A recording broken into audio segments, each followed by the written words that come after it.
There's a unique harshness in how the universe deals with men like you, who refuse anything less than absolute truth in your second half of life. You've sensed it, haven't you? That odd ache as those around you seem to snag love effortlessly while you linger between deep yearning and profound insight. This isn't punishment, brother. This is forging. What you're on the brink of uncovering will illuminate why certain men must weather what feels like a cosmic postponement in their quest for mastery, why true connection evades those who crave it most intensely, and how this seeming withholding builds emotional discipline far beyond mere ease. The universe isn't withholding love from exceptional men like you, it's tempering you into vessels fit for bonds that eclipse standard human ties. Aligning with Jung's path of individuation, where you integrate your unconscious depths for true self-mastery. Jung knew that some men harbor an inborn disdain for the shallow, a deep-seated resistance to bonds that just plug gaps rather than broaden awareness. These men can't feign contentment where none is, can't will attraction into being. I can't delude themselves that halfway knowing equals real brotherhood. You are destined to live authentically, endowed with benchmarks that often weigh like chains in this phase of life, before men like you can claim your true counterpart. You must endure what appears as a gauntlet of universal trials.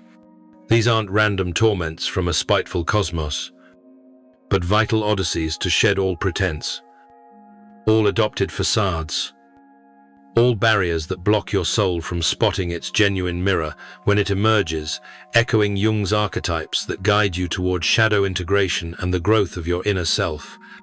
Every trial unveils what demands mending, which cycles beg breaking, which delusions cloud your inner sight. The initial forging arrives as intolerable isolation, not the elected quiet for recharge or contemplation, but enforced seclusion until all options ring hollow. When potential allies speak tongues your essence can't decipher, you're amid crowds yet utterly detached, observing others forge seemingly solid links while you can't tune to that wavelength. This isolation isn't proof of your shortfall, it's testament to your distinctiveness. Jung would term this the essential detachment from the collective unconscious, the grueling yet crucial step to discern what's innately yours versus what's imprinted from kin, society, or fate, fostering the emotional control vital for self-mastery in life's later chapters. Exceptional men must master distinguishing their authentic cravings from molded anticipations, between real pull and draw, from known chaos. The universe enforces this isolation until you cease cramming your expansive core into unions meant for lesser visions. In this stage, you might observe how others maneuver romance with seeming simplicity, how they connect, merge, and advance without the profound burden that shadows your every romantic reflection. You start questioning if your wiring is inherently flawed, if your unrest with what's offered signals a personal flaw over a core strength. The universe stays mute amid these doubts, neither affirming nor refuting your worries, merely carving room for you to probe the gap between being challenging and being selective. This stage imparts that solitude and serenity differ crucial for confronting your shadow and cultivating inner growth as Jung prescribed for men in midlife. Isolation is the sting of craving union. Serenity is the realm where self-union deepens. Exceptional men must inhabit their serenity without yielding to despair. Treat this era not as a holding pen, but as a forge for self-revelation. The universe scrutinizes if you'll uphold your criteria or buckle under dread that upholding them dooms you to perpetual isolation. As you traverse this ground, you grasp that your serenity fulfills a precise role. It filters, guaranteeing that when union comes, it springs from true acknowledgement rather than frantic respite. Those hasty to stuff the emptiness often land in bonds that echo the isolation they fled, encircled by one who can't perceive you, can't match you, can't rise to the profundity of your genuine voice, tying directly to Jung's unconscious forces that demand discipline to harness for emotional steadiness and personal evolution. The second trial emerges more slyly, often cloaked as precisely what you've pursued. Into the serenity you've nurtured so carefully enters someone who seems to grasp your dialect, appears to honor your depths, igniting every guarded longing center. This figure holds an almost otherworldly knack for piercing your defenses, addressing your concealed hopes directly, leaving you feeling exposed yet secure. Jung would identify this figure as the activation of your anima, the unconscious projection of your ideal feminine that manifests in another. This person doesn't love you. They love what you represent for their unconscious needs. Similarly, what you experience as love for them is often love for the parts of yourself they mirror back to you. This link feels predestined, inescapable, cosmically crafted, yet it harbors the seeds of its own unraveling. This trial exposes whether you've honed discerning authentic intimacy from psychological projection, between being truly seen and idealized, between love and the fleeting mend of old wounds via another's focus, demanding the shadow work essential for men seeking mastery in their mature years. The one who appears in this phase often carries a nearly mystical quality, seeming to understand you in ways that feel miraculous after so much detachment. They may share your interests, mirror your values, or possess qualities that complete your essence to the point where the relationship feels like destiny rather than choice. The allure of this connection lies not in its intensity, but in its apparent fit, unlike problematic relationships with obvious issues. This person seems genuinely compatible, truly caring, earnestly wanting to know who you are beneath your guards. The danger isn't that they'll harm you intentionally, but that they'll love you incompletely, seeing only the facets of your essence that serve their psychological needs while blind to your full self. The universe sets this trial to test if you've developed the ability to recognize love that comes with strings, appreciation contingent on your ability to stay within certain bounds, acceptance that requires you to minimize inconvenient aspects of your truth.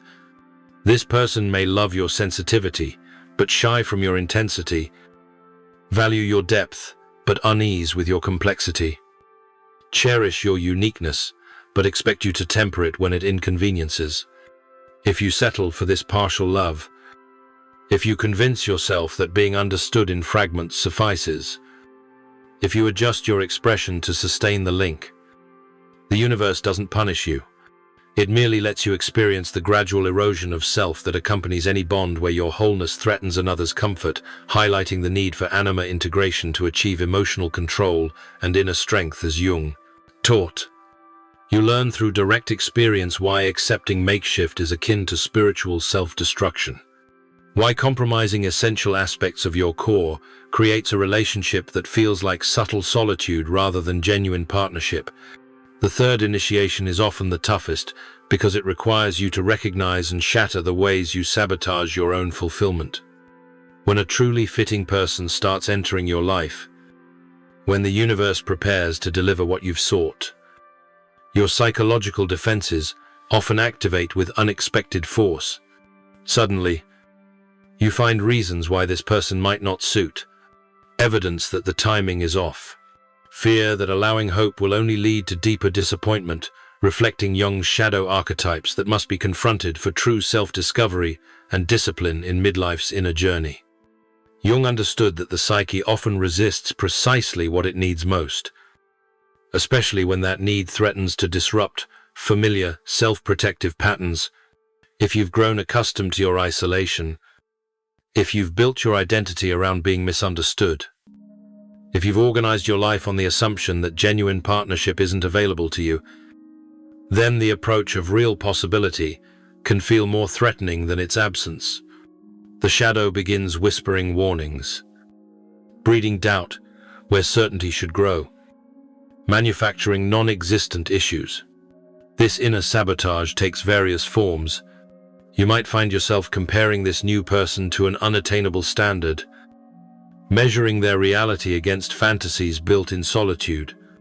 You may interpret their genuine interest as temporary infatuation, their consistency as eventual letdown, their acceptance as proof they don't yet truly know you. You might start behaving in ways that test their commitment, unconsciously pushing them away to see if they'll fight to stay, creating conflict to determine if they can handle your complexity. The universe doesn't intervene in this self-sabotage phase.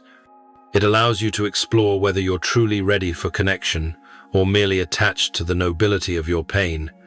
This challenge reveals if you can recognize authentic goodness when it appears, if you can accept love without immediately questioning its validity, if you can risk disappointment for the possibility of real union. Many exceptional men fail this test, not for lack of courage, but because they've become so adept at self-protection that they can't distinguish between wisdom and fear, between healthy caution and destructive safeguarding. They repel exactly what they've sought, often realizing their mistake only after the opportunity passes, only after the one ready to see them has moved to someone capable of being seen. The fourth test involves fully recalibrating your vibrational frequency. The universe demands you release not just obvious toxic patterns, but also seemingly positive attachments that no longer serve your growth. This might mean ending friendships that keep you stuck in old versions of yourself, leaving environments that support your limitations rather than your expansion, or shedding identities that feel comfortable but restrict your authentic expression. Jung called this process individuation, the sometimes agonizing journey to become who you truly are, rather than who you've been programmed to be. For exceptional men, this phase often requires releasing the victim narrative that's given meaning to their pain, the specialness derived from being misunderstood, the identity built around differing from those who love more easily. You must relinquish the story that your struggles make you superior, that your sensitivity grants you special privileges, that your depth justifies resistance to vulnerability. This adjustment demands brutal honesty about the ways you've contributed to your own isolation, the ways you've used legitimate wounds to justify staying closed, the ways you've hidden behind your authenticity to avoid the risks of true intimacy. The universe doesn't ask you to become someone else, but to fully become yourself, releasing even those personality aspects you feel justified in, but that ultimately separate you from love. In this phase, you may find yourself naturally turning away from people, situations, and habits that once felt essential to your identity. Conversations that once energized you start feeling draining. Environments that once felt like home begin to feel confining. Activities that once brought joy start feeling empty. This isn't depression. This is alignment. Your inner compass is being recalibrated to point toward what truly serves your evolution, rather than merely comforting your familiar patterns.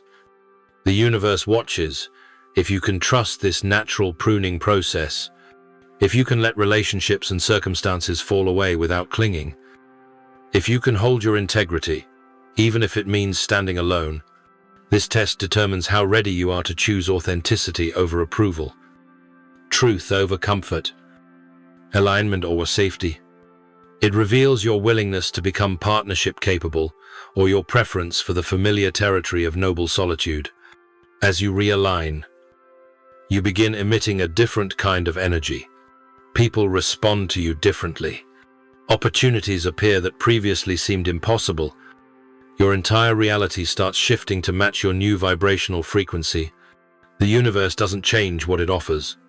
You've changed your capacity to recognize and receive what was always available.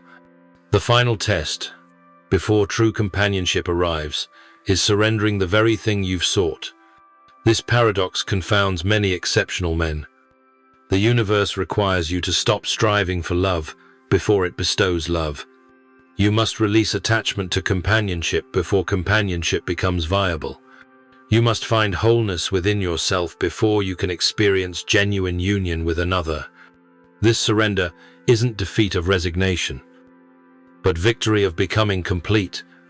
Jung understood that the individuation process leads to a state where you no longer need another to complete you, but instead desire someone to share your wholeness with. The shift from need to desire, from seeking to offering, from grasping to allowing represents the final preparation for soul-level companionship. When you reach this state, you stop scanning every room for potential partners. Stop analyzing every interaction for romantic potential. Stop measuring your worth by relationship status. You begin living as if you're already whole, already loved, already exactly where you need to be. This isn't spiritual bypass or avoidance, but the natural outcome of integrating all the lessons the previous tests were designed to teach. The universe monitors this final surrender because it indicates your readiness to love without attachment, to connect without losing yourself, to give without depleting your reserves. Only when you no longer need love can you truly receive it. Only when you stop searching do you notice what's been searching for you. Only when you become fully yourself can you attract someone who can love you as you are. This state creates a magnetic field that draws toward you, not just anyone seeking a relationship, but specifically someone operating at a similar frequency of wholeness, someone who's undergone their own sequence of trials and transformations, someone capable of meeting you at the depth you require. The universe doesn't send you someone to heal your wounds, but someone to celebrate your healing. Not someone to fill your missing pieces, but someone to appreciate your completeness. When such a person appears, the recognition is immediate and undeniable. No need to convince yourself of compatibility. No need to overlook red flags. No need to adjust your expectations. The connection feels more natural than effortful, more peaceful than chaotic, more expansive than restrictive. You recognize each other not as strangers becoming familiar, but as familiar souls meeting in physical form. This recognition comes not with the intensity of projection, but with the calm certainty of truth. No desperate grasping, no fear of loss, no need to possess or control. Both of you understand that what you've found together exists independent of circumstances, that your connection transcends the temporary arrangements of human relationships, that you can love each other fully while remaining fully yourselves. The arrival of true companionship for exceptional men often lacks the dramatic intensity that projection-based connections carry. Instead of fireworks, there's recognition. Instead of obsession, there's peace. Instead of needing to prove compatibility, there's the simple knowing that you speak the same language at the deepest level. You find yourself able to be completely yourself without fear that your authenticity will scare them off, without monitoring their reactions or adjusting your expression. Jung would describe this as the meeting of two individuated souls, two people who've done enough of their psychological work to engage in relationship without losing themselves, without demanding the other fulfill unmet childhood needs, without projecting unconscious parts onto each other. This type of union supports the ongoing evolution of both individuals rather than stunting their growth for the sake of security or comfort. The universe that previously seemed to deny you love now reveals its wisdom. Each challenge was necessary preparation. Each delay was perfect timing. Each disappointment was protection from settling for less than what your soul could recognize as home. In the end, you understand that you weren't punished, but refined. Not rejected, but prepared. Not overlooked, but carefully nurtured for this exact moment of realization. Exceptional men discover, in authentic relationship, that love doesn't diminish their uniqueness, but amplifies it. Doesn't require them to become smaller, but invites them to expand. Doesn't demand they tone down their truth, but celebrates their courage in living it. They find someone who not only accepts their depth but matches it, not only tolerates their intensity, but generates it, not only understands their complexity, but treasures its beauty. Relationships growing from this foundation operate on different principles than connections based on need. A bit or societal expectation. Both remain whole. Individuals, choosing each moment to share their wholeness with each other. There's space for solitude within the relationship, room for personal growth alongside shared progress, capacity to disagree. Without threatening the fundamental bond, this relationship becomes a sanctuary where both souls can continue becoming more themselves, rather than a prison where they must pretend to be someone more acceptable. The love flowing between them serves their highest evolution rather than their lowest fears, supports their authentic expression rather than defensive strategies, nourishes their individual purposes rather than merging them into a shared identity that serves neither. If you recognize yourself in this journey, if you've endured the trials of isolation, projection, self-sabotage, realignment, and release, then you understand why the universe demands such preparation. You're being readied not for ordinary love, but for extraordinary union. Not for conventional relationship, but for conscious merging. Not for someone to complete you, but for someone to celebrate your completeness. The path has been longer than you wanted, harder than you expected, more transformative than you could imagine. But each step has served to ensure that when love arrives, you'll recognize it, embrace it, and offer it from a place of strength rather than need, wholeness rather than emptiness, choice rather than desperation. The universe hasn't forgotten you. It has prepared for you exactly what your soul seeks. Take a moment to reflect on your own journey, on the challenges you've overcome, on the growth you've achieved, even when it felt like stagnation. Consider how each obstacle has contributed to your capacity for authentic relationship, how each disappointment has refined your ability to recognize genuine connection, how each moment of isolation has deepened your relationship with yourself. Your willingness to endure this process, to trust the timing, even when it made no sense, to maintain your standards, even when it seemed easier to lower them, demonstrates the rare courage required for soul-level relationship. You've prepared not just to find love, but to be worthy of the love that can truly see you, meet you, and match you at every level of your being. If this resonates with your experience, if you see your own path reflected in these words, I invite you to share your thoughts in the comments below. What challenges have you surmounted? What have you learned about yourself in the process? How has this journey prepared you for the love you seek? Your insights might illuminate the path for another man undergoing similar preparation. If you find value in this exploration, subscribe for more content on the depths of love, relationships, and the extraordinary journey to becoming fully yourself.